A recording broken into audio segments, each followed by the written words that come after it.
J'ai envie de dire, il y a 2 aspects. Il y a l'aspect pour les enfants. Ils étaient dans des classes où il faisait très chaud l'été, froid l'hiver. On avait évidemment du mal à chauffer, donc avec forcément des consommations énergétiques importantes.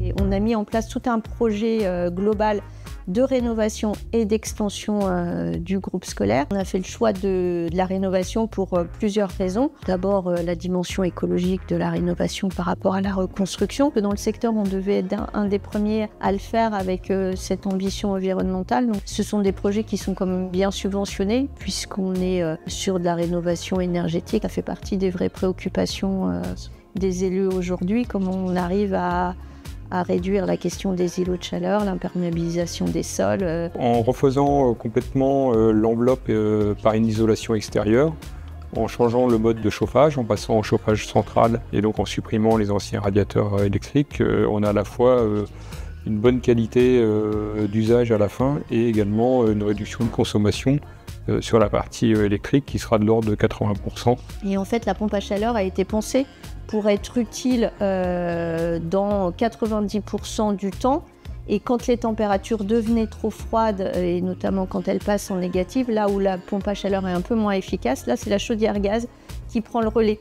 On est sur du matériau biosourcé pour l'isolant extérieur et cette isolation est cachée par un enduit blanc et l'architecte a ajouté des éléments bois ici ou là pour souligner des renfoncements ou l'entrée principale du couloir qui dessert le groupe primaire. Après on est sur de la menuiserie plus traditionnelle alu avec double vitrage parce que ça nous a obligé également à revoir toutes les menuiseries extérieures. Alors là, effectivement la partie photovoltaïque qui est arrivée un petit peu tardivement et ça c'est un conseil peut-être qu'on pourrait donner à d'autres maîtres d'ouvrage, c'est de bien le prévoir en amont. Effectivement l'école sera dotée d'environ 300 m² de panneaux qui serviront à alimenter l'école primaire, mais également au-delà. Ça demande de la coordination, ça demande des temps de concertation, ça demande aux entreprises d'être aussi compréhensifs et de pouvoir tenir compte du fait qu'il y a des enfants, alors dans la manière de travailler, sur la question du bruit, sur la question des horaires,